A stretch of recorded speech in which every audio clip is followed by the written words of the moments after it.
Is it your testimony that there is still resistance from the CIA to comply with the law we passed to declassify all the COVID information? Yes.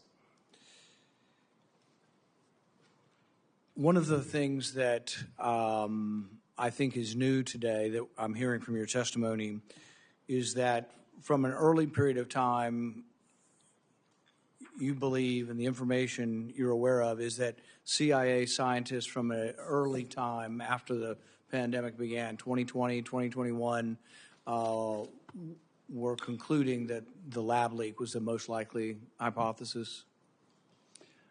Yes, Senator. I'd like to offer some qualifications on that as well. A lot of the issues occurred at the interagency space, at the National Intelligence Council, the individuals responsible for conducting or writing WMD analysis. So, and many of those individuals are on JDA from the CIA. But yes, very early, as early as 2020, there were agencies within the IC circulating papers that that said, hey, there's, for example, DOE circulated a paper in May of 2020 that said that all the conditions were present for a lab leak. And I could go through the timeline, but yes, my short answer is yes, periodically throughout 2020 all the way to 2024. Yes. I think the arguments, pro and con for what is the evidence on whether this came from a lab or it came from nature are still important. So for years, we've been asking the CIA to produce the scientists, either in a classified setting or a public setting, to discuss the arguments. I don't see any reason why the arguments should be classified.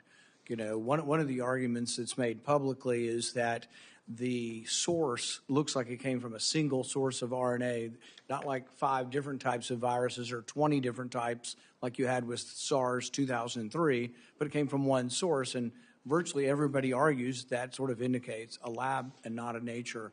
And so those arguments are important scientific arguments to have, but we've been prevented from having them. We've been preventing from getting all of the declassified information.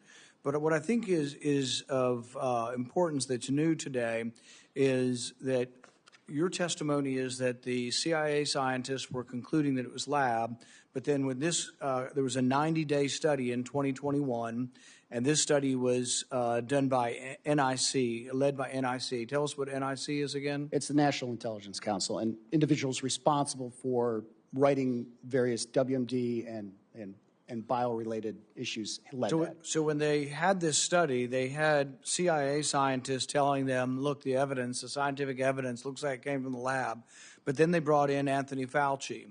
And is it your opinion that Anthony Fauci was able to overrule the scientist or get NIC to conclude somehow that there wasn't a conclusion to be had here, we're going to be neutral, contradicting what the scientists were telling them? So there's 2 questions there, and I want to break them up into 2. One is, where were the injection points, Dr. Anthony Fauci? Where did Dr. Anthony Fauci and when did he inject himself into the IC?